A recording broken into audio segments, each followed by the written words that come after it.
అనేటువంటిది ఎలా వస్తుంది? మహాశ్రమలు అనేటువంటి రాకముందు జరిగేటువంటి విషయాలు ఏంటి అనేవి కూడా వెనక మీకు బ్యాక్గ్రౌండ్ లో ఒక వీడియో కనిపిస్తా ఉంటది.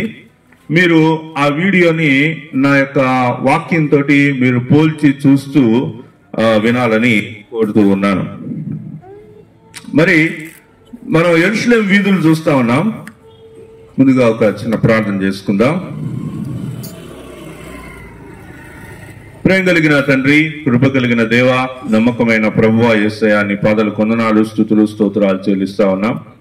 ఈ శనివారము సాయంకాలం మందు నాయన మామిడిపాలెం గ్రౌండ్ లో ప్రభువా మేము తండ్రి అంత్యకాల సువార్తను కొనసాగిస్తూ ఉన్నాం.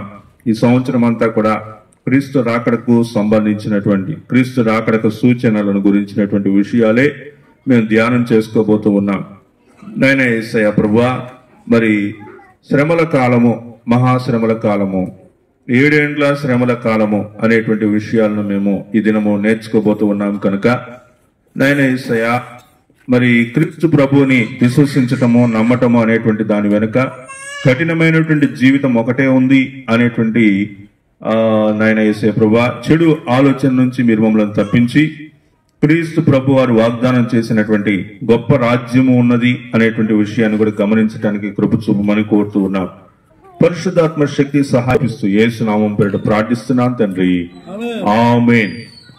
ప్రియులరా, మరి ఈ సాయంకాలం వేళ మరి కూడి వచ్చినటువంటి మీరందరికి కూడా వందనాలు తెలియజేస్తా ఉన్నాను. అందరికీ ఉంటాయి. గ్రేట్ ట్రిబులేషన్ అని ఇంగ్లీష్ లోను, తెలుగులో మహాశ్రమల కాలం అనేటువంటి విషయంగాను చెప్పబడింది. అయితే మనం చూస్తున్నటువంటి వీడియోలో యెరూషలేము వీధులు మనకు కనిపిస్తా ఉన్నాయి. అంటే ఇప్పుడున్నటువంటి కాలం లేదా ఒక 20 ఏళ్ళు మరి 30 ఏళ్ల కాలం నాటి సమయంలో జరిగిన విషయాలని అనుసరించి తీసినటువంటి ఒక మూవీ. సో దీన్ని మనం చూస్తా ఉన్నాం. ఇక్కడ మనం యెరూషలేము పట్టణాన్ని, యెరూషలేము ప్రాకారాలని, మరి ఉన్నటువంటి విషయాన్ని మనము గమనిస్తా ఉన్నాం. క్రీస్తు ప్రభు వారి యొక్క రాకడకు ముందు జరగబోయేటువంటి విషయాలన్నీ కూడా మనము ఈ యొక్క వాక్యంలో మనం నేర్చుకోబోతా ఉన్నాం. మరి దీన్ని వీపింగ్ వాల్ అంటారు. మరి ఇక్కడ మరి ఇశ్రాయేలీలు అందరూ కూడా ప్రార్థన చేసుకుంటా ఉంటారన్నమాట.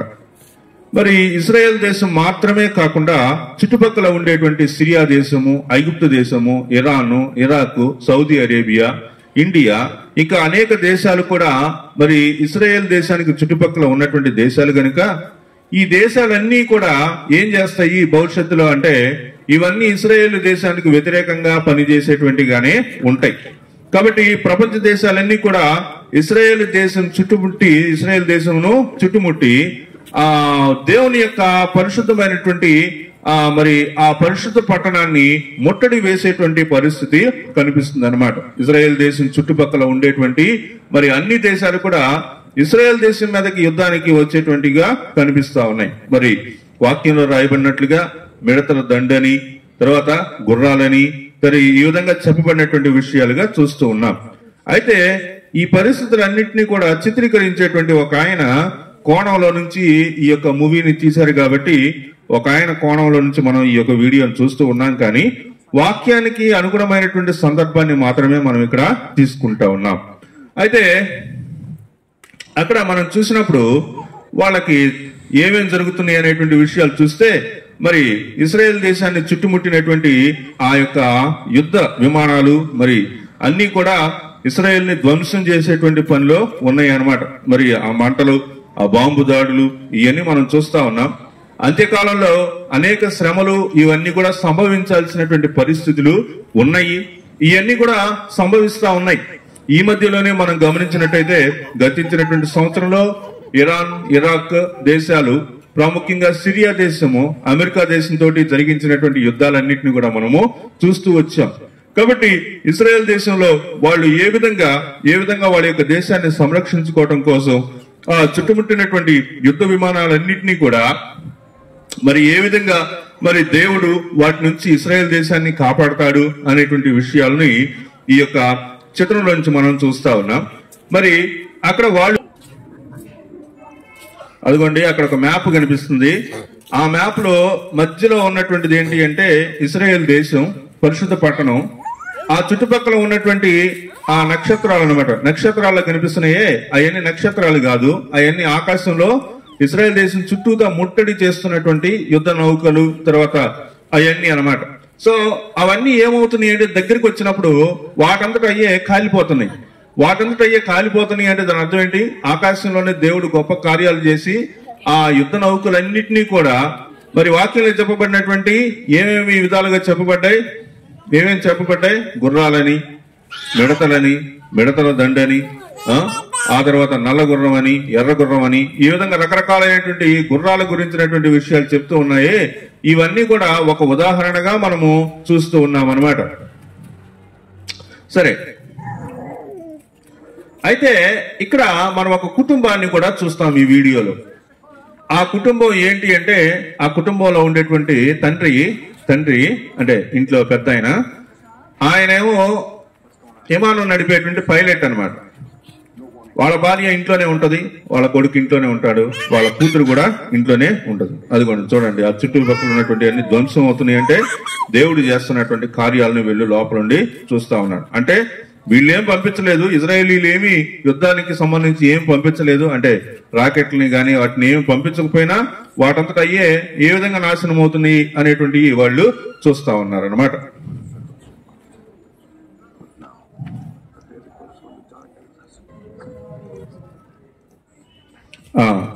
ఒక కుటుంబాన్ని కూడా చూస్తా ఉన్నాం. అదిగోండి, ఆదివారం రోజు ఇంట్లో ఉన్నటువంటి పెద్ద మనిషి సిద్ధపడి డ్యూటీకి బయలుదేరాడు అనమాట. అక్కడ అన్ని సర్దుకొని వెళ్తా ఉన్నాడు, రెడీ అవుతా ఉన్నాడు. అటునుంచి వాళ్ళ అమ్మాయి కూడా మరి బయలుదేరి బయటకు వెళ్తా ఉంది. టీవీలో ఈ జరిగినటువంటి విషయాలన్నీ కూడా మరి చెప్తా ఉన్నారనమాట. నిజానికి ఆ రోజు అంటే ఆ తర్వాత రోజు అనుకుంటాను ఈ చిన్న బాబు యొక్క పుట్టినరోజు కూడా ఉందన్నమాట. అంటే ఆ సన్నివేశాన్ని అలా చూపిస్తున్నారు మనకి. మనం ఇక్కడ చూసినప్పుడు ఈ వీడియోలో మనం గమనిస్తే ఆదివారం అన్నమాట. ఆ రోజు ఏ వారం? ఆదివారం. అదిగోండి, వాళ్ళ అమ్మ ఆ అబ్బాయి కోసం అన్ని డెకరేషన్ కూడా చేస్తా ఉంది. అదిగోండి, బయలుదేరి పోతున్నాడు అనమాట.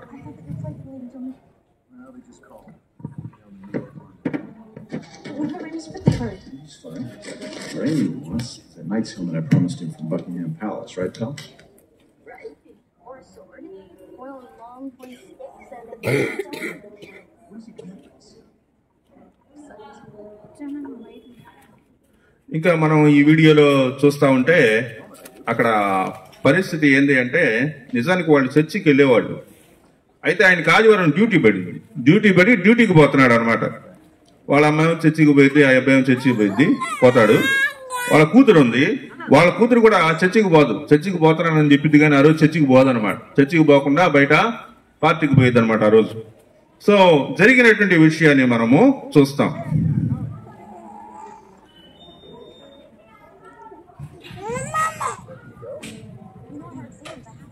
అదిగో వాళ్ళ అమ్మాయి ఉంటుంది, నానా నువ్వు ఈ కార్ తీసుకెళ్తున్నావు, నేను సాయంత్రం పార్టీకి వెళ్ళాలి, నువ్వు కార్ తీసుకెళ్తే ఎలాగా అని చెప్పేసానంటే, నువ్వు ఈ మధ్య ఎక్కువ చెడు తిరుగుతున్నావు, నాకు తెలుస్తుంది విషయాలు, కాబట్టి నువ్వు మీ అమ్మతోటి కలిసి చర్చికి పో అని చెప్పేసి అని అంటా ఉన్నాడు అనమాట.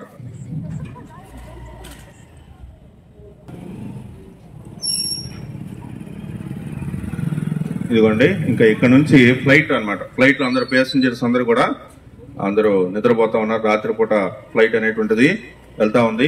ఏమో ఎయిర్ హోస్టెస్ అంటారు, అంటే మధ్యలో వాళ్ళకి కావాల్సినవి అన్ని కూడా అందించేటువంటి ఇదనమాట, రైట్. అక్కడ అందరూ ప్రయాణం చేస్తున్నారు. రాత్రిపూట అందరు నిద్రపోతా ఉంటారు. దయచేసి నీ ల్యాప్టాప్ ఆపేసేయమని చెప్పేసి ఆమె చెప్తా ఉంది.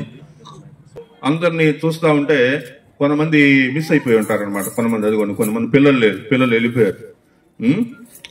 ప్రయాణంలో ఉన్నారు. ఏమైంది చెప్పండి, ఏమైంది, ఎందుకని మిస్ అయి ఉంటారు చెప్పండి.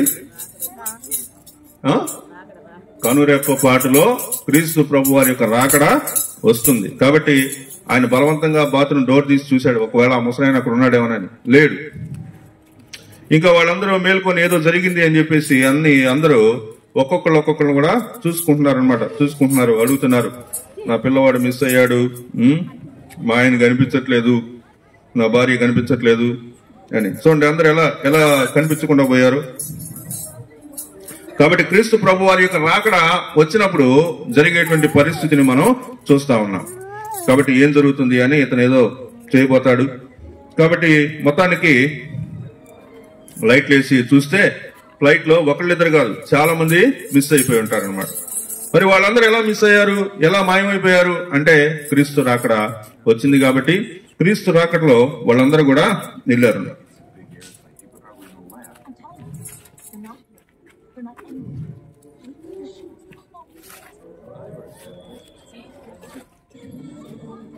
కాబట్టి ఇంకా ఫ్లైట్ ని వాళ్ళు ఏం చేస్తారంటే వెనక్కి తిప్పేసి వెళ్లాల్సిన చోటుకి వెళ్లకుండా వెనక్కి తిరిగి వాళ్ళు ఇంటికి వెళ్ళిపోతారనమాట.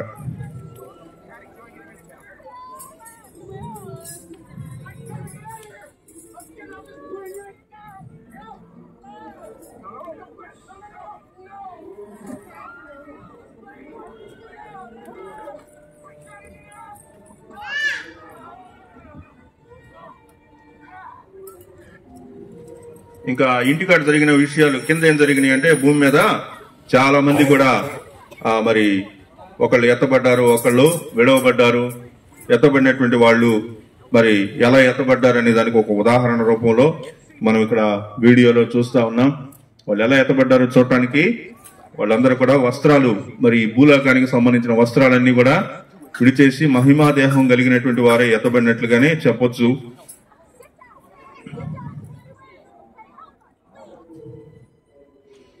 ఇంకా ఫోన్లు ఏం పనిచేయట్లేదు, ఎవరికెవరు కలవట్లేదు. కింద చూస్తేనేమో మరి రోడ్ల మీద ఎన్నో యాక్సిడెంట్లు జరిగినాయి, చాలా మంది మరి ఎత్తబడినటువంటి వారిగా కనిపిస్తా ఉన్నారు. ఇలాంటి పరిస్థితులు రాబోయేటువంటి రోజుల్లో అందరికీ కూడా సంభవించబోతా ఉన్నాయి. క్రీస్తు ప్రభు వారి యొక్క రాకడ వచ్చినప్పుడు జరిగేటువంటి విషయాలు అతి భయంకరమైనటువంటి విషయాలుగా ఉండబోతా ఉన్నాయి. కాబట్టి క్రీస్తు ప్రభు వారిని విశ్వసించడం, ఆయన్ని నమ్ముకోవటం ఇవన్నీ కూడా మనకు ఎంతో అవసరం. ఎందుకంటే ఎత్తబడితే మంచిదే, ఎత్తబడితే మంచిదే, ఎత్తబడలేదా విడవబడ్డామా ఇంకా అంతే సంగతులు అనమాట. ఇంకా సరేనని చెప్పేసి ఆయన కూడా మరి వెనక్కి తిప్పుకొని వచ్చేసి ఇంటికి వెళ్తాడు. ఎవరు ఇంటి యజమాని.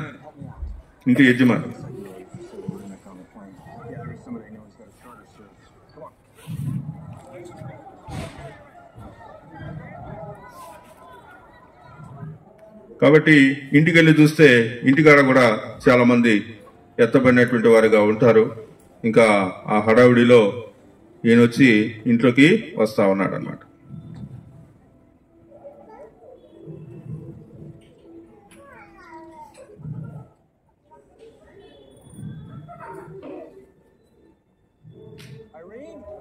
పిలుస్తున్నాడు, వాళ్ళ భార్యను పిలుస్తున్నాడు.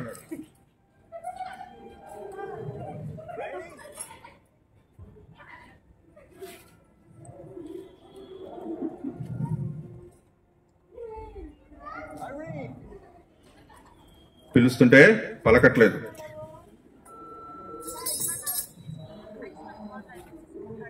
వాళ్ళ కూతురు ఉంది, వాళ్ళ కూతురు వాయిస్ అక్కడ వినిపిస్తా ఉంది. అంటే బయట ఉంది, ఇంట్లో లేదు.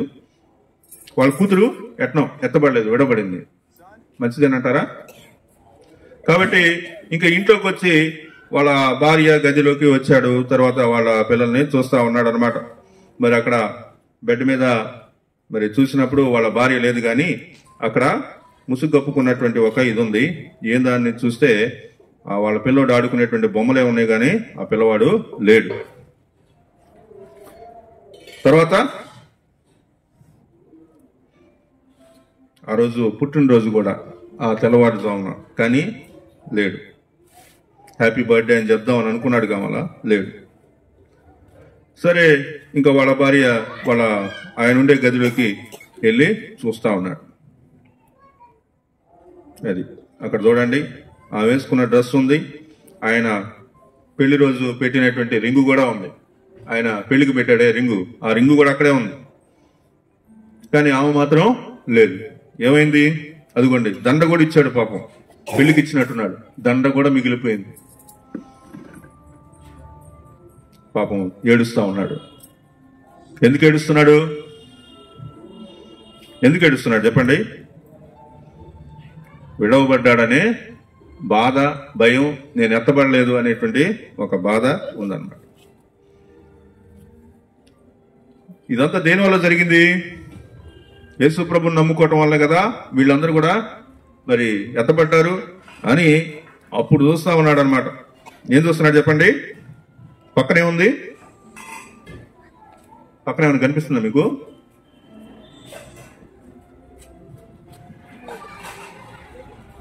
అది బైబిల్, అది సంగతి. ఆ రోజు నువ్వు బైబిల్ ఇసిరేసినా, నువ్వు గావుకి ఆకలి పెట్టినా, ఏం చేసినా ఏమీ అవ్వదు. కాబట్టి దేవుడు మనకిచ్చినటువంటి రక్షణ సువార్త మీకు వినిపిస్తూ, మీకోసం మేము ఇంతగా ఇక్కడికి వచ్చి దేవుని యొక్క వాక్యాన్ని బోధిస్తూ ఉంటే, క్రీస్తు ప్రభు వారి యొక్క వాక్యాన్ని, ఆయన యొక్క మార్గాన్ని తక్కువగా, తప్పుగా, లేకపోతే అవసరం లేని విషయంగా అనుకుంటూ ఉన్నట్లయితే మరి దాని యొక్క పరిస్థితిని, దాని యొక్క పర్యవసానాన్ని మనం చూస్తాం. ఇప్పుడు తీస్తున్నాడండి బైబిల్. అసలు ఏంది ఈ బైబిల్లో ఏముంది, ఇంత పని జరగటానికి కారణం ఏంటి అని అనుకున్నాడేమో బహుశా. ఇప్పుడు తీస్తున్నాడు. బైబిల్లో ఏముంది? అతను ఎక్కడున్నాడు? ఎత్తబడిన తర్వాత, అంటే ఎండింగ్ లో ఉన్నాడు. ఇప్పుడు ఆయన ఏం చదువుతున్నాడు? ఫస్ట్ ఏం చదువుతాడు చెప్పండి?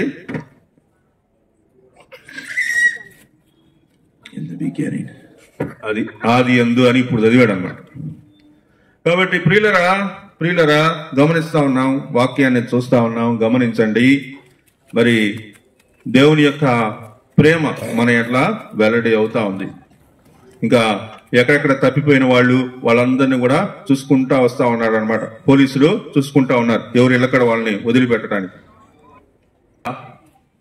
వాళ్ళ చర్చికి వెళ్ళాడు అనమాట. ఇంకా ఆయన అక్కడ నుంచి వాళ్ళ చర్చికి వెళ్ళాడు. వాళ్ళ చర్చికి వెళ్తే, ఈ రోజే నీకు స్వస్థత కలిగిద్ది, ఒక ప్రవచనం వచ్చింది, ఒక దర్శనం వచ్చింది, అమ్మా నీ గురించి కల వచ్చింది, దేవుడు అద్భుతం చేయబోతున్నాడు అని చెప్పినటువంటి కొంతమంది అబద్ధ ప్రవక్తలు ఉన్నారే, ఆ ప్రవక్త లాంటి పాస్టరు ఆయన కూడా విడవబడ్డాడు. ఆయన ఏమి ఎత్తబడలా. ఎవరు? ఎట్లాంటి పాస్టరు? నిజంగా వాక్యం చెప్పేవాడైతే ఎత్తబడేవాడు.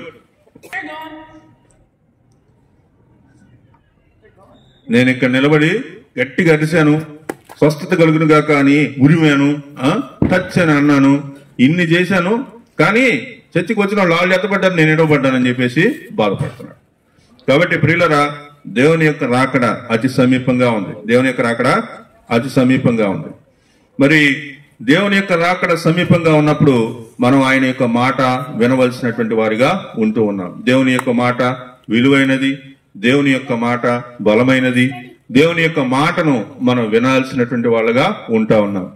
దేవుని యొక్క మాటను మనం వినకుండా ఉన్నట్లయితే మనము ఎంతో నాశనానికి అనుకోవచ్చు, లేకపోతే ఇంకా మనం చెప్పాలంటే పాపానికి, పాపపు లోకానికి మనము మరి లోనయ్యేటువంటి వారిగా ఉంటూ ఉన్నాం. 1వ వచన భాగం నుంచి, లోకారంభము నుండి ఇప్పటి వరకు అట్టి శ్రమ కలుగలేదు, ఇక ఎన్నడూను కలుగదు. లోకారంభము నుండి అట్టి శ్రమ కలుగలేదు, ఇక ఎప్పుడునూ కలుగబోదు.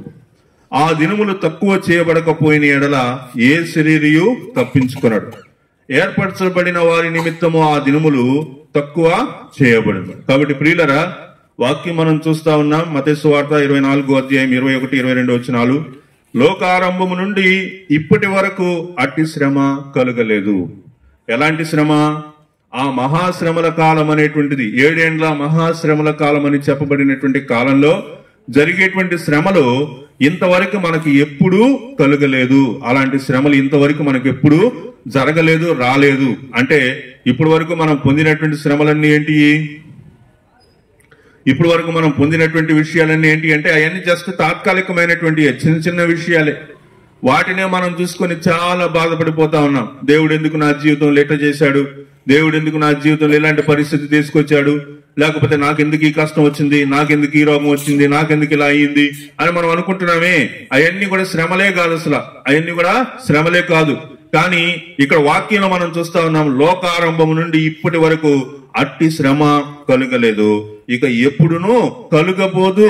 అంటే అలాంటి శ్రమలు ఇంతవరకు రాలేదు, ఇంకా అలాంటివి ఇంకెప్పటికీ రావు. అంత భయంకరమైనటువంటి శ్రమలు రాబోతున్నాయి. శ్రమల కాలము అనేటువంటి దాన్ని మనము చూస్తా ఉన్నాం. మరి ఈ శ్రమల కాలం అంటే ఏంటి అంటే భూమి మీద సంభవింపబోయేటువంటి ఒక వేదన కాలం అన్నమాట. ఓకే, భూమి మీద సంభవింపబోయే ఒక వేదన కాలం. కాబట్టి అది ఆ కాలంలో మనకన్ని వేదనలే ఉంటాయి. ఈ రోజుల్లో మనకి ఏమన్నాయి చెప్పండి? ఆంధ్రప్రదేశ్ లో ఎటువంటివి ఉన్నాయి?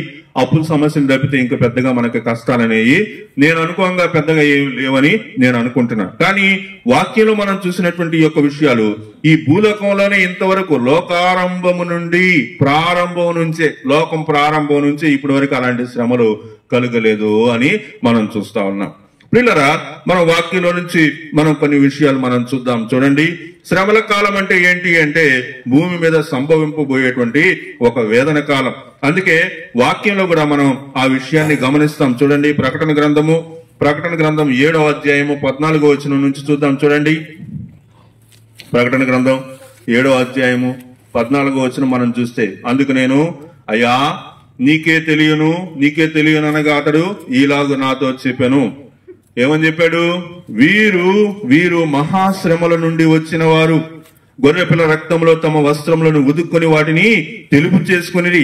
కాబట్టి వీరు అని ఒక విషయాన్ని గురించి ఇక్కడ చెప్తా ఉన్నాడు. ఏంటది అంటే ఎవరు దేని గురించి చెప్తా ఉన్నాడండి? ఇక్కడ వీరు మహాశ్రమల నుండి వచ్చిన వారు. కాబట్టి మహాశ్రమల కాలము నుండి కూడా వచ్చినటువంటి వారు అనే విషయంలో ఇక్కడ ఈ మహాశ్రమలు అనేటువంటి 2 భాగాలుగా ఉంటాయి.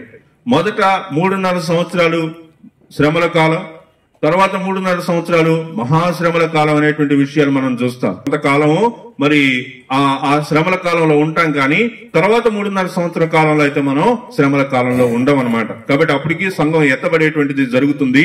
కాబట్టి వీళ్ళు మహాశ్రమల కాలం నుంచి వచ్చారు. అయితే వీళ్ళు ఎలా ఉన్నారు?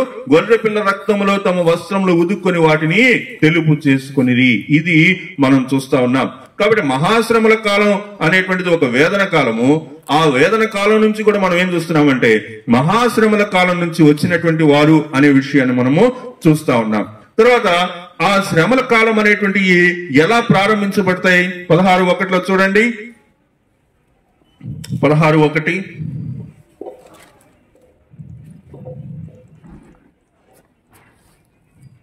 మరియు మీరు పోయి దేవుని కోపముతో నిండిన ఆ 7 పాత్రలను భూమి మీద కుమ్మరించుడని ఆలయంలో నుండి గొప్ప స్వరము ఆ 7 దేవదూతలకు చెప్పగా వింటిని. కాబట్టి ఈ యొక్క మరి మహాశ్రమలు అనేటువంటి ఎలా ప్రారంభించబడతాయి అంటే ఆ 7 పాత్రలను భూమి మీద కుమ్మరించుడి అనే చెప్పేటువంటి ఒక స్వరం దేవాలయంలో నుంచి వినబడుతుంది. అప్పుడు దేవదూతలు ఆ విధంగా చేస్తారు. అలా చేయడమే ఈ యొక్క మహాశ్రమల కాలానికి ప్రారంభమని మనము అర్థం చేసుకుంటా ఉన్నాం. ఆ తర్వాత మరి మనం చూస్తా ఉన్నాం. చూడండి, 12 కూడా ఒక మాట చూద్దాం. చూడండి, ప్రకటన గ్రంథం 12వ అధ్యాయము 12వ వచనం. అందుచేత పరలోకమా, పరలోక నివాసులారా ఉత్సహించుడి, భూమి సముద్రమా మీకు శ్రమ. అపవాది అనగా సాతాను తనకు సమయము కొంచెమే అని తెలుసుకుని బహు క్రోధము గలవాడై మీ యొద్దకు దిగి వచ్చి ఉన్నాడని చెప్పాను. కాబట్టి మనం చూస్తా ఉన్నాం. చూడండి, భూమి సముద్రమా మీకు శ్రమ. కాబట్టి ఆ మహాశ్రమల కాలం అనేటువంటిది ప్రారంభమయ్యేటువంటి దానికి ఎక్కడి నుంచి ప్రారంభం అవుతుంది, ఎలా ప్రారంభం అవుతుంది అనే విషయాలు మనం చూస్తా ఉన్నాం. ఆ తర్వాత దానియేలు గ్రంథంలో నుంచి మనం చూస్తే ఎంత కాలం ఉంటుంది ఆ యొక్క శ్రమలు అనేటువంటిది మనము ఇక్కడ చూడగలుగుతాం. దానియేలు గ్రంథము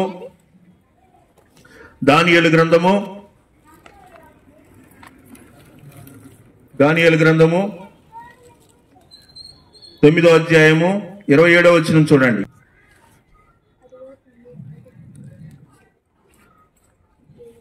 ఏముందమ్మా 27లో? అతడు 1 వారమునకు అనేకులకు నిబంధనను స్థిరపరచును, అర్ధవారమునకు బలి నైవేద్యమును నిలిపివేయును, హేయమైనది నిలుచు వరకు నాశనం చేయవాడు వచ్చును, నాశనం చేయవానికి పాడైన దానికి రావాలనని నిర్ణయించిన, అంటే నాశనమైన దానికి అంటే పాడైన దానికి రావాలనని నిర్ణయించిన నాశనము ముగించే వరకు ఇలాగూ జరుగును. అతడు 1 వారమునకు, వారము అంటే 7 రోజులు, 7 రోజులు అనే దాన్ని ఇక్కడ మనం ఎలా ఆలోచిస్తున్నామంటే 7 సంవత్సరాలు. ఈ 7 సంవత్సరాల్లో మొదటి 3.5 సంవత్సరాల్లో ఏం చేస్తాడంటే అర్ధవారమునకు బలి నైవేద్యమును నిలిపివేయును. ఆ మహాశ్రమల కాలంలో అపవాది పాలన అనేటువంటి జరుగుతూ ఉంటది. ఆ పరిపాలనలో ఏం చేస్తాడంటే నైవేద్యాన్ని ఆపేస్తాడు. దేవుని యొక్క ఆలయంలో జరిగేటువంటి నైవేద్యాన్ని ఆపేస్తాడు. దేవుని ఆలయంలో నైవేద్యం అనే మాట మనం చూస్తున్నాం కాబట్టి అప్పటికి ఏం జరుగుతుందంటే 3వ దేవాలయం నిర్మించబడుతుంది. ఇప్పుడు ఇశ్రాయేలీలకు దేవుని యొక్క ఆలయం లేదు, తెలుసా మీకు? మీకు అక్కడ కనిపించేటువంటి ఒక పెద్ద బంగారం రంగులో ఉన్నటువంటి ఒక డోమ్ ఆఫ్ ద రాక్ అంటారు. ఆ డోమ్ ఆఫ్ ద రాక్ అనేటువంటిది నిజానికి ఇజ్రాయేలీది కాదు, అది ముస్లిమ్స్ది. ఇప్పుడు ఇజ్రాయెల్ దేశంలో ఉన్న పెద్ద గొడవ ఏంటంటే దేవాలయాన్ని కట్టుకున్నారు. ఇప్పుడు ప్రపంచ దేశంలో వచ్చేటువంటి గొడవలన్నీ కూడా ఇజ్రాయెల్ దేశంలో వచ్చేటువంటి గొడవలన్నీ దీనికి సంబంధించినయే. ఏంటది? మీరు అధికారికంగా అంటే ఇప్పుడు ట్రంప్ ఇంతకుముందు వచ్చినప్పుడు ఏం చేశాడంటే అధికారికంగా ఇజ్రాయెల్ దేశాన్ని కేంద్ర పాలిత ప్రాంతంగా అంటే సిటీ క్యాపిటల్ గా చెప్పాడు అనమాట. ఇజ్రాయెల్ దేశం ఇజ్రాయెల్ దేశానికి యెరూషలేం అనేటువంటిది ప్రధాన పట్టణము, క్యాపిటల్ సిటీ అని చెప్పాడు అనమాట. అంతకుముందు వరకు క్యాపిటల్ సిటీ ఇజ్రాయెల్ దేశానికి యెరూషలేం కాదు, టెల్ అవీవ్ అని ఇంకొక పట్టణం అనమాట. అయితే ఇప్పుడు అధికారికంగా ఇజ్రాయెల్ కి యెరూషలేం అనేటువంటిది మరి క్యాపిటల్ సిటీగా ప్రధాన నగరంగా ఉంటే దాన్ని ఇతర దేశాలు ఒప్పుకోవట్లేదు. ఇతర దేశాలంటే అరబిక్ కంట్రీస్ ఏవి కూడా ఒప్పుకోవట్లేదు. ఒప్పుకోకుండా వాళ్ళందరూ ఏం చేస్తున్నారంటే లేదు అది మా దేవాలయం అని చెప్పేసి చెప్తున్నారు. కాబట్టి సీనాయి కొండ అనుకునేటువంటి దగ్గర వాళ్ళు ఏం చేస్తారంటే మౌంట్ సైనాయిలో ప్లాన్ గురించి చాలా మంది చెప్తా ఉన్నారు. కాబట్టి ఇజ్రాయెల్ దేశంలో ఇప్పుడు ఏం జరగాలి అంటే దేవునికి మందిరాన్ని నిర్మించాలి. మందిరాన్ని నిర్మించిన తర్వాత దాంట్లో యథావిధిగా అప్పుడు బలులు అర్పించినట్టుగానే వాళ్ళు ఇప్పుడు కూడా ఏం చేస్తారు, బలులు అర్పిస్తారు దేవునికి. బలులు అర్పిస్తూ ఉండగా అంత్యక్రీస్తు పరిపాలన అనేటువంటిది సాగుతుంది. ఆ సాగుతూ ఉండగా ఈ శ్రమల కాలంలో మొదటి 3.5 సంవత్సరంలో ఏం చేస్తాడంటే ఇంకా బలులు దేవునికి అర్పించడం అనేటువంటిది ఆపేస్తాడు. ఆపేసి ఏం చేస్తాడంటే నేనే దేవుణ్ణి నాకు అర్పించమని చెప్తాడనమాట, నన్ను పూజించమని చెప్తాడనమాట. ఆ విధంగా ఆపేసినప్పుడు అప్పుడు దేవుడు దిగొస్తాడు, ప్రభువారు అప్పుడు ఆయన దిగొస్తాడు అనేటువంటిది మనం లేఖనాల్లో చూస్తామన్నమాట. కాబట్టి ఒక వారము అనేటువంటి దానిలో మనం ఒక అర్థం చేసుకోవడానికి ఒక వారం అని చెప్తే ఈ వారం అనేటువంటిది ఏంటంటే 7 సంవత్సరాల కాలము అనేటువంటిది మనము అర్థం చేసుకోవచ్చు. కాబట్టి మొదట మనం ఏం చూసామంటే మొదటి విషయము శ్రమల కాలం అంటే ఏంటి అంటే భూమి మీద సంభవింపబోయేటువంటి ఒక మహాశ్రమల వేదన కాలము. అది ఎప్పుడు ప్రారంభమవుతుంది అంటే అది ఎప్పుడు ప్రారంభమవుతుందమ్మా? అంత్యక్రీస్తు ఈ భూలోకాన్ని పరిపాలించినటువంటి కాలంలో ప్రారంభమవుతుంది. ఆ తర్వాత మనం ఇంకా ఏం చూస్తున్నాం మనము అంటే ఎలాంటి పరిస్థితులు శ్రమల కాలంలో ఉంటాయి, లేకపోతే శ్రమల కాలం అనేటువంటిది ఎలాంటి పరిస్థితుల్ని తీసుకొస్తుంది, ఇలా అర్థం చేసుకుందాం. శ్రమల కాలం అనేటువంటిది ఎలాంటి పరిస్థితులు తీసుకొస్తుంది, కరోనా కాలం అనేటువంటిది ఎలాంటి పరిస్థితులు తీసుకొచ్చింది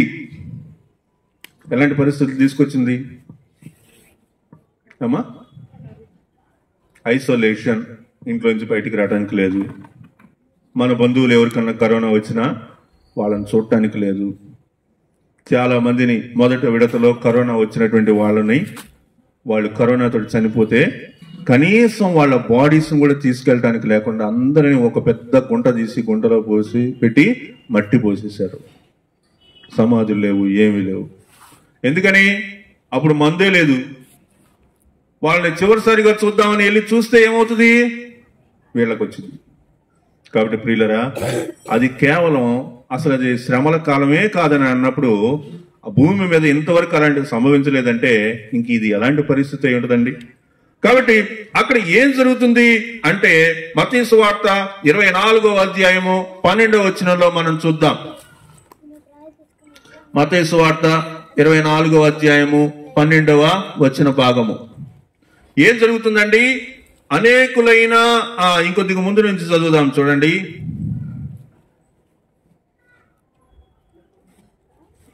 అనేకులు అభ్యంతరపడి ఒకరినొకడు అప్పగించుకొని ఒకరినొకడు ద్వేషింతురు. అనేకులైన అబద్ధ ప్రవక్తలు వచ్చి పలువురిని మోసపుచ్చెదరు. అక్రమము విస్తరించడం వలన అనేకుల ప్రేమ చల్లారును. అంతము వరకు సహించిన వాడే రక్షింపబడును. కాబట్టి ఏం జరుగుతుందంటే అనేకుల ప్రేమ, అనేకులు అభ్యంతరపడి ఒకరినొకడు అప్పగించుకుంటాడు, ద్వేషిస్తాడు. అనేకులైన అబద్ధ ప్రవక్తలు వచ్చి పలువురిని మోసపరుస్తారు. అక్రమము విస్తరించడం వలన. కాబట్టి ఈ యొక్క అంత్యక్రీస్తు పరిపాలన లేకపోతే మహాశ్రమల కాలం అనేటువంటి దానిలో ఏం జరుగుతుంది అంటే పాపం బాగా పెరిగిపోతుంది. అక్రమము అనేటువంటిది ఎక్కువగా విస్తరిస్తూ ఉంటుంది అనేటువంటి విషయాన్ని మనము చూస్తా ఉన్నాం. తర్వాత ఇంకా ఏం జరుగుతుందంటే అబద్ధ ప్రవక్తలు బయలుదేరతారు. 24వ వచనం చూడండి. అబద్ధపు క్రీస్తులను అబద్ధపు ప్రవక్తలను వచ్చి సాధ్యమైతే ఏర్పరచబడిన వారిని సహితము మోసపరచుటకై గొప్ప సూచక్రియలను మహత్కార్యములను కనపరచెదరు. కాబట్టి ప్రియులరా, మనం చూస్తా ఉన్నాం. చూడండి ఏం జరుగుతుంది. ఈ యొక్క శ్రమల కాలంలో ఏం జరుగుతుందంటే అబద్ధపు క్రీస్తులు, అబద్ధపు ప్రవక్తలు వస్తారు. అమ్మా, మీరు ఎప్పుడైనా గమనించారా? అబద్ధపు క్రీస్తులు, అబద్ధపు ప్రవక్తలు.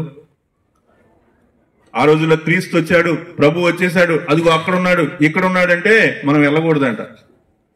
అర్థమైందా? ప్రభు వారు వచ్చేసారమ్మా, అక్కడ వచ్చేసింది. ఆయన అక్కడ అమెరికాలో కూర్చొని ఉన్నాడు కదా, తర్వాత నిదానంగా ఇండియా వస్తాడు కదా అంటే, అవునా ప్రభు వచ్చేసాడా, ఇప్పుడు అమెరికాలో ఉన్నాడా అని చెప్పేసి మనం గాబరాగా దాన్ని చూసి గందరగోళం అవ్వాల్సిన అవసరమే లేదు. ఎందుకని ఆయన యొక్క రాకడ ఎలా ఉంటుందంట, ఈ యొక్క విషయాలన్నీ జరిగిన తర్వాత, ఈ యొక్క శ్రమల కాలం అంతా పూర్తయిన తర్వాత ఆయన ఆకాశంలో ఒక మెరుపు వలె ఈ దిశ నుంచి, ఈ దిక్కు నుంచి ఆ దిక్కు వరకు అందరికీ కనిపించేటట్టుగా ఆయన యొక్క రాకడ ఉంటది. కానీ ఆయన రహస్యంగా వచ్చేటువంటి రాకడ కాదు ఇది. శ్రమల కాలం తరువాత ఆయన యొక్క రాకడని మనము ఆకాశంలో బాగా క్లియర్ గా మనం ఆయన్ని చూస్తామనేటువంటి వాక్యం మనకి ఆల్రెడీ మనము చూస్తా ఉన్నాం. మరి నాశన పాత్రుడైనటువంటి వాడు బయలుదేరితేనే కానీ ఇక్కడ మనం చూస్తా ఉన్నాము. 24వ వచనంలో అబద్ధపు క్రీస్తులు, అబద్ధపు ప్రవక్తలు వచ్చి సాధ్యమైతే ఏర్పరచబడిన వారిని సహితము మోసపుచ్చుటకై సూచక్రియలను మహత్కార్యములను కనపరిచెదరు. వాళ్ళు ఏం చేస్తారంటే మనల్ని మోసం చేయడానికి ఏం చేస్తారమ్మా, సూచక్రియలు చూపిస్తారు, మహత్కార్యాలు కూడా చూపిస్తారు. అప్పుడు మనమే అంటాం, నువ్వే ఈయనే కదయ్యా ప్రభు, ఆయనకి గుడ్డోళ్ళకి కళ్ళు ఇచ్చాడంటే దేవుడి కృప కాదా అని మనల్ని ప్రలోభ పెట్టేటువంటి వాళ్ళు చాలా మంది ఉంటారు. కాబట్టి నా విశ్వాసమైనా మీ విశ్వాసమైనా దేని మీద ఉండాలంటే దేవుని యొక్క వాక్యం మీద ఉండాలి. మనుషుల మీద కాదు. ఫలానా వచ్చింది, ఫలానా ఆయన వచ్చాడు, ఆయన వచ్చి వాక్యం చెప్తే అద్భుతాలు జరిగినాయి, ఈయన వస్తే ఇది జరిగింది.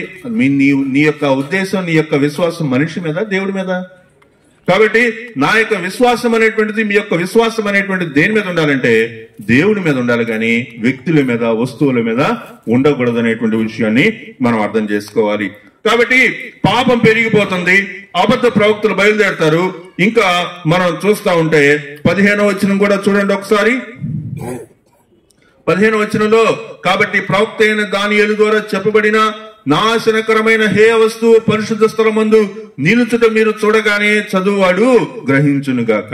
కాబట్టి నాశనకరమైనటువంటి హేయ వస్తువు పరిశుద్ధ స్థలములో నిలుచుట అనేటువంటిది జరగాల. ప్రియులరా, నాశనకరమైనటువంటి హేయ వస్తువు ఎక్కడ నిలబడతాడండి? ఎక్కడ నిలబడతాడు? పరిశుద్ధ స్థలములో. దీన్ని నేను వివరించాలంటే చాలా రకాలుగా వివరించగలను, గాని ఒక విషయాన్ని మాత్రం నేను మీకు చెప్తా.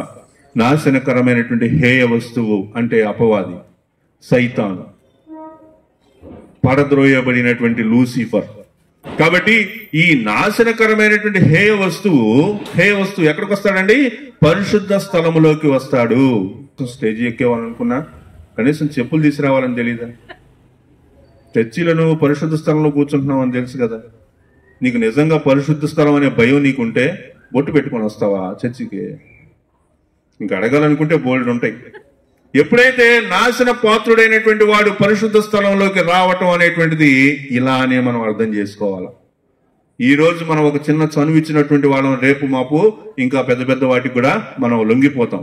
కాబట్టి ప్రియులరా, నాశనకరమైనటువంటి హే వస్తువు అనేటువంటిది పరిశుద్ధ స్థలంలో నిలుచుట మీరు చూడగానే మీరేమనుకోకూడదు, ఏమనుకోవాలో చెప్తా చూడండి. ఏమనుకుంటారు అంటే, నాశనకరమైనటువంటి హేయ వస్తువు అనే వాడు సహితం దేవుని సన్నిధికి వచ్చాడంటే, సైతానే మారిందంటే ఎంత గొప్ప విషయం అని మనం చప్పట్లు కొడతాం ఆ రోజు. కానీ మనం ఏం గమనించాలా? వాడు నాశనకరమైనటువంటి హేయ వస్తువు, వాడి పేరు పాపి కాదు, కానీ మనం ఏం గమనించాలా? వాడు నాశనకరమైనటువంటి హేయ వస్తువు, వాడి పేరు పాపి కాదు, వాడు ఏమంటారు, వాడు ఇంకా క్రీస్తు ప్రభువుని ఎరగనటువంటి అన్యుడు కాదు. వాడు ఎవరు చెప్పండి? వాడు నాశన పాత్రుడు, నాశనకరమైనటువంటి హేయ వస్తువు అనే మాట మనం ఇక్కడ చూస్తా ఉన్నాం. కాబట్టి ఇలాంటివన్నీ, ఆ సమయాల్లో ఇలాంటి పరిస్థితులన్నీ కూడా చోటు చేసుకుంటాయని మనము గమనించాలా.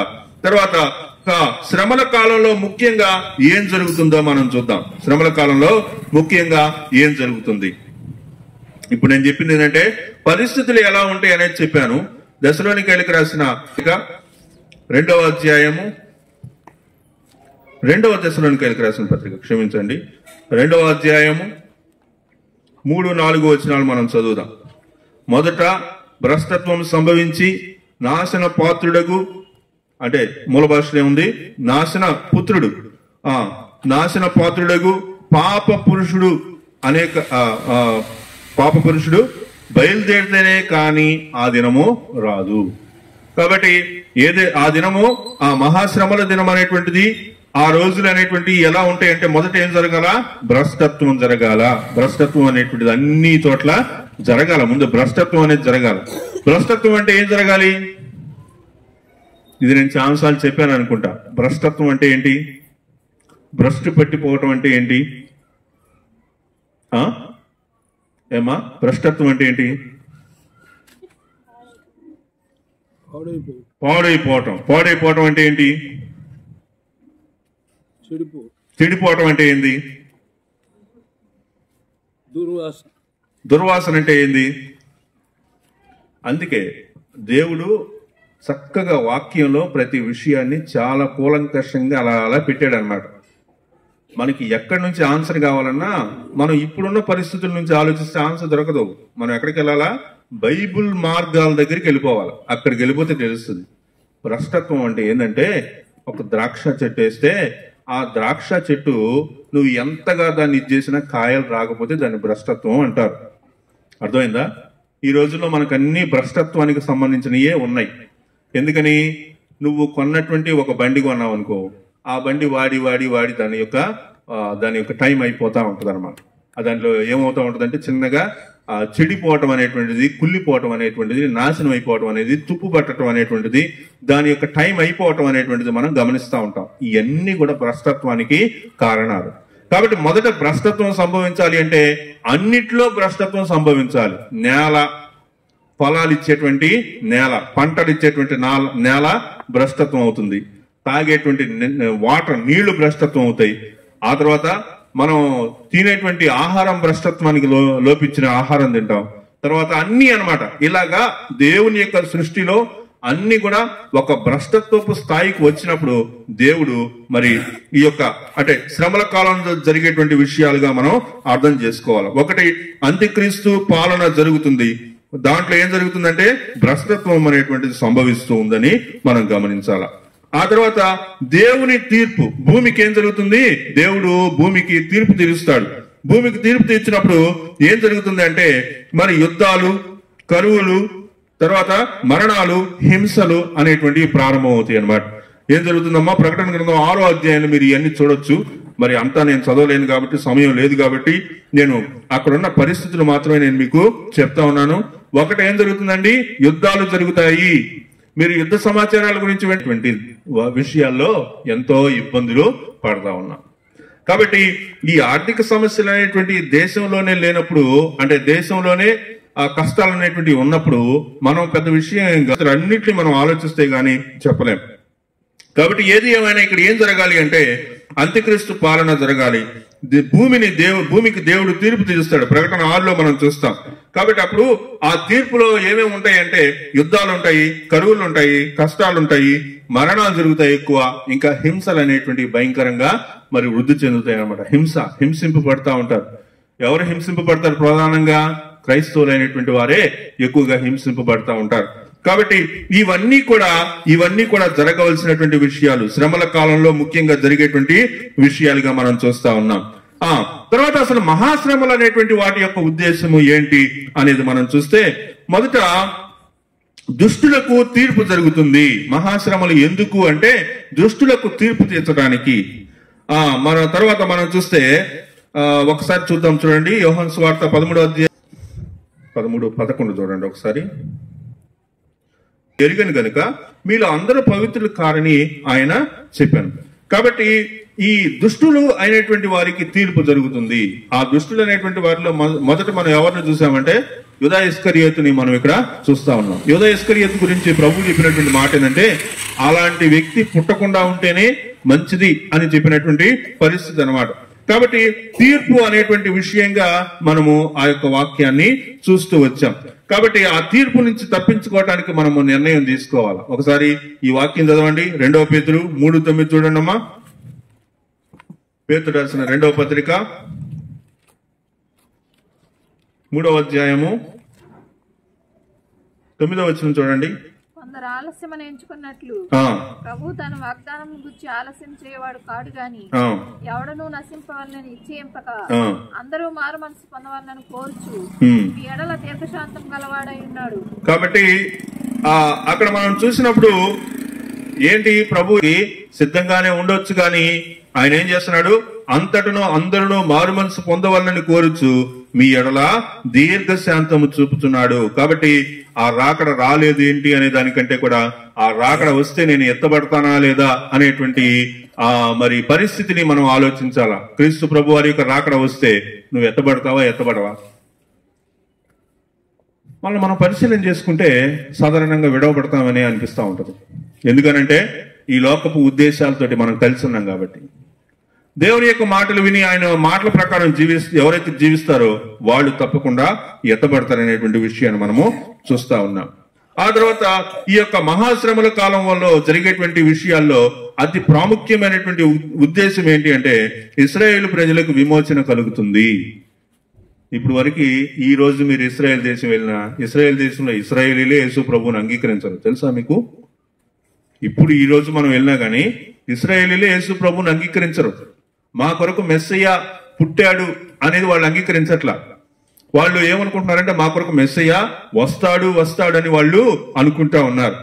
మరి ఆయన ఏ విధంగా వస్తాడు అనేటువంటి విషయాన్ని లేఖనాల్లో ఉన్నా వాళ్ళు దాన్ని పట్టించుకోకుండా క్రీస్తు ప్రభు వారి గురించినటువంటి విషయాన్ని వాళ్ళు మరి అంత గొప్పగా ఆలోచించట్లేదు. కానీ ఇక్కడ మనం వాక్యంలో చూస్తా ఉన్నాము, ఈ మహాశ్రమల కాలం జరిగేటువంటి సమయంలో వాళ్ళందరూ ఒక్క రోజులని క్రీస్తు ప్రభు వారే మా కొరకు ఈ భూలోకానికి వచ్చాడని తెలుసుకుంటారు. ఎప్పుడు తెలుసుకుంటారు? ఆయన మేఘారూఢుడై ఆయన వచ్చినప్పుడు ప్రతి నేత్రము ఆయనను చూచును, ఆయనను పొడిచిన వారు చూస్తారు, రొమ్ము కొట్టుకుంటూ వాళ్ళు ఆ రోజు ఏడుస్తారని ఉందే, అది ఇశ్రాయేలు ప్రజల గురించినటువంటి రాసినటువంటి మాట కూడా. కాబట్టి ఆ ఇశ్రాయేలు ప్రజలు ఎవరైతే యేసుక్రీస్తుని ఇప్పటి వరకు నమ్మట్లేదో వాళ్ళందరూ ఒక్క రోజులోనే విమోచింపబడతారని వాక్యం మనకు తెలియజేస్తా ఉంది. ఆ తర్వాత మారు మనసు కొరకైనటువంటి చివరి సువార్త కూడా అవుతుంది అనమాట. ఈ యొక్క మహాశ్రమల కాలం అనేటువంటి దాని ద్వారా దాని యొక్క ఉద్దేశం నుంచి మనం ఇంకా ఏం అర్థం చేసుకోవాలంటే ఇంకా అది చివరి సమయం. సువార్త ప్రకటనకు అదేంటమ్మా? చివరి సమయం. ఇంకా ఆ తర్వాత సువార్త ప్రకటింపబడదు. కాబట్టి అంత దూరం దాకా మనం వెళ్లకుండా మనం ఏం చేయాలంటే సమయం ఉండగానే మనము మరి ఈ యొక్క వాక్యాన్ని విని వాక్యానికి మన యొక్క హృదయంలో చోటిచ్చి దేవుని క్రీస్తు ప్రభువాన్ని మన సొంత రక్షకుడిగా అంగీకరించాలి. ఇప్పుడు మనం ఒక విషయాన్ని చూద్దాం.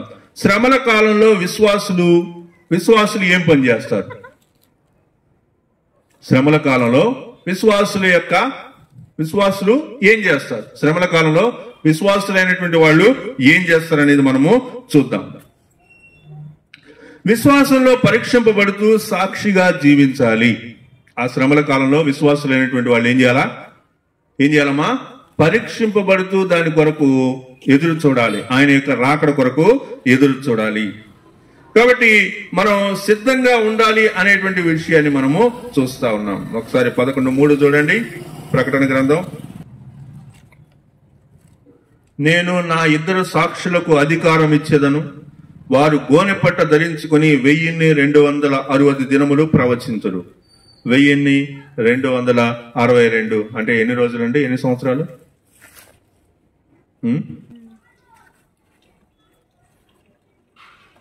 1260 365 3.5 దగ్గర 3 సంవత్సరాల 3.45 అంటే దగ్గర 3.5 సంవత్సరాలు అనమాట.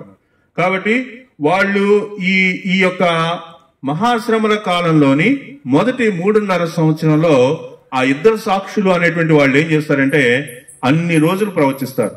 అన్ని సంవత్సరాలు వాళ్ళు ఆ 3.5 సంవత్సరాలు వాళ్ళు ఏం చేస్తారండి, వాళ్ళు గోనెపట్ట ధరించుకొని 1260 దినములు ప్రవచిస్తారు. కాబట్టి ఇక్కడ మనం అర్థం చేసుకోవాల్సింది ఏంటంటే గోనెపట్ట ధరించుకొని ప్రవచిస్తారు అంటే, గోనెపట్ట ధరించుకొని ప్రవచిస్తారంటే దాని అర్థం ఏమై ఉంటుంది? గోనెపట్ట ధరించుకొని కూర్చున్నాడు అంటే దాని అర్థం ఏంటి?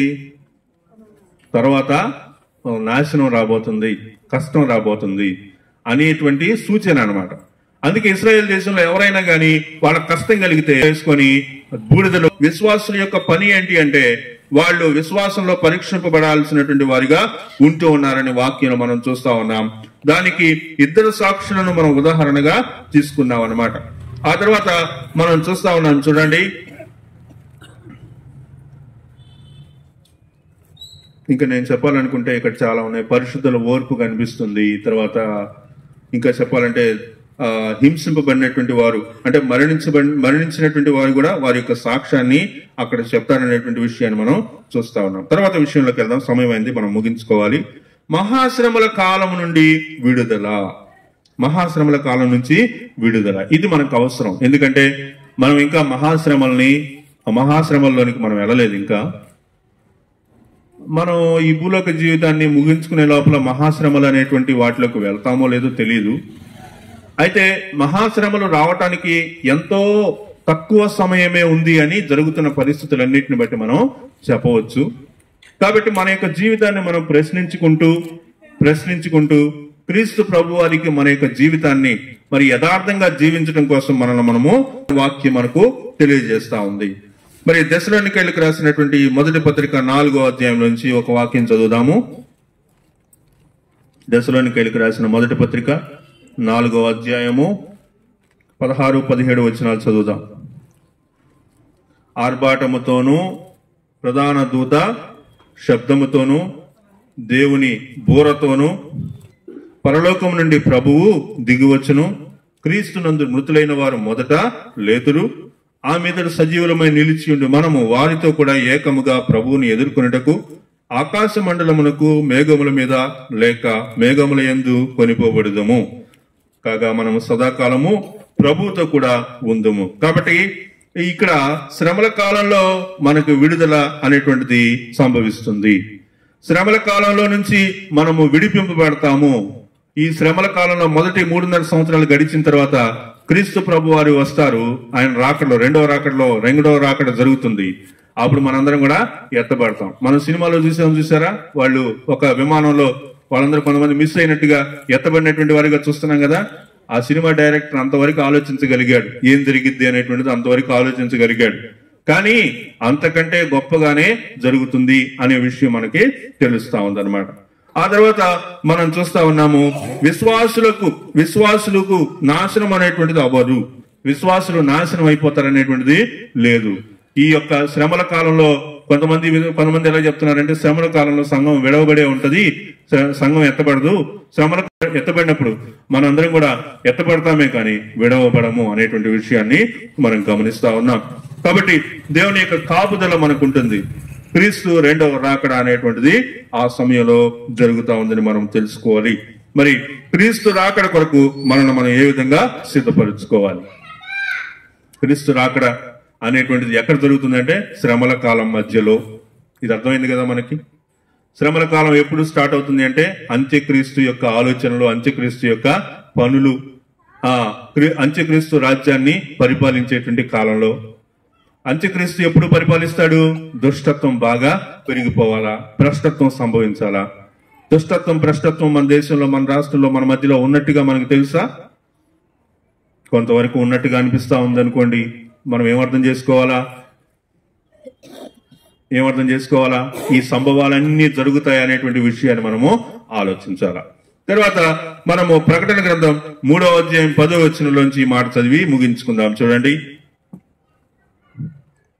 ప్రకటన గ్రంథం 3వ అధ్యాయము 10వ వచన భాగం. నీవు నా ఓర్పు విషయమైన వాక్యమును గైకొంటివి గనుక భూనివాసులను శోధించుటకు లోకమంతటి మీదికి రాబోవు శోధన కాలములో, శోధన గడియలో నేనును నిన్ను కాపాడేదను. కాబట్టి మనము మారు మనసు అనేటువంటిది ఒక తాళపు చెవిగా దేవుడు మనకు దయచేసి ఉన్నాడు కనుక ఈ యొక్క శోధన సమయంలో నీవు నా ఓర్పు విషయమైన వాక్యమును గైకొంటివి గనుక, వాక్యాన్ని గైకొనాలి, మారు మనసు పొందాలి, బాప్తిసం పొందాలి, క్రైస్తవునిగా జీవించాలి. ఆ విధంగా నువ్వు జీవిస్తూ ఉన్నట్లయితే మనం ఇక్కడ వాక్యంలో చూసినట్టుగా నీవు నా ఓర్పు విషయమైన వాక్యమును గైకొంటివి. వాక్యము వలన మనకి ఏం రావాలండి? ఓర్పు రావాలా. ఓర్చుకునేటువంటి స్థితి మనకు రావాలి.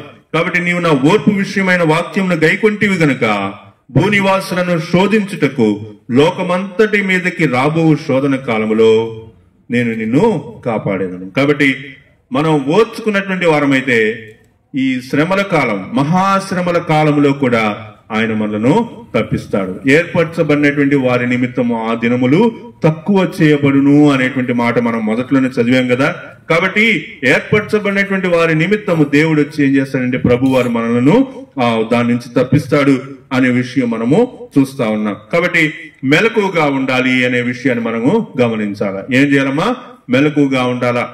మనము బుద్ధి లేని కన్యకలను, బుద్ధి కలిగినటువంటి కన్యకలను మనం ఉదాహరణగా తీసుకుంటే వాళ్ళ యొక్క సిద్ధంలో నూనె తీసుకుని పోయారు బుద్ధి కలిగినటువంటి వారు.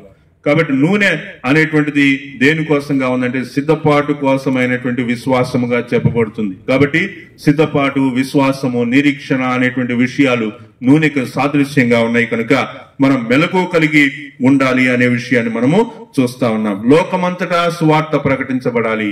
ఆ మీదట ఆయన యొక్క రాజ్యం అనేటువంటిది రాబడుతుంది. అంటే క్రీస్తు ప్రభు వారు ఈ భూలోకానికి తన యొక్క రాకడలో మనము చూస్తాం. కాబట్టి ఈ రోజు మనం నేర్చుకున్నటువంటి విషయాలన్నీ కూడా మరి ఆ యొక్క శ్రమల కాలం, 7 ఏండ్ల శ్రమల కాలం అనేటువంటిది ఎంత భయంకరంగా ఉంటుంది అనే విషయాన్ని మనం చూస్తూ వచ్చాం. అంతటి శ్రమలు ఈ భూలోకపు ఆరంభం నుంచి ఇప్పటి వరకు జరగలేదు. అంటే ఇప్పటి వరకు మనం పొందుతున్నటువంటి శ్రమలు ఏవి కూడా శ్రమల కాలం కిందకి రావు. కాబట్టి శ్రమల కాలం అనేటువంటిది ఇంకా భయంకరమైనటువంటి పరిస్థితులు ఉంటాయి. అయితే అందులో నుంచి కూడా దేవుడు మనల్ని ఏం చేస్తాడు? తప్పిస్తాడు. ఆయన తన బిడ్డల్ని ఎక్కువగా శోధింపబడనీయడు అనే మాట కూడా మనం చూస్తా ఉన్నాం. ఆయన మనల్ని ఏం చేయడు? ఎక్కువగా మనం ఎంతవరకు శోధింపబడతామో అంతకు మించి ఆయన మనలను శోధించేటువంటి వాడు, లేదా శోధింపబడనిచ్చేటువంటి వాడు కాదు అనే విషయాన్ని మనం గమనిస్తా ఉన్నాం. కాబట్టి ఈ సాయంకాలం వేళ ఒకసారి మిమ్మల్ని మీరు ఆలోచించుకోవాలని కోరుతా ఉన్నాం. గతించినటువంటి దినాలన్నింటినీ ఆలోచించండి. వాటన్నిటిలోంచి దేవుడు మనను అపాయకరమైనటువంటి పరిస్థితుల్లోంచి తప్పించినటువంటి దేవుడే ఈ యొక్క మహాశ్రమల కాలం నుంచి కూడా మనల్ని తప్పించడానికి సమర్థుడు. అయితే ఈ యొక్క శ్రమల కాలం, మహాశ్రమల కాలం అనేటువంటిది దుష్టులను, అన్యాయస్తులను హింసించడం కోసం ఏర్పరచబడింది కనుక దుష్టత్వం నుంచి, భ్రష్టత్వం నుంచి మనం దూరంగా ఉండాలి. దుష్టులు, భ్రష్టులు ఎవరవుతారంటే క్రీస్తు ప్రభువును సొంత రక్షకుడిగా అంగీకరించినటువంటి వారు కనుక అలాంటి కృపతోటి దేవుడు మనలను నింపి ఆయన యొక్క రాజ్యం కొరకు మనలను సిద్ధపరచునుగాక.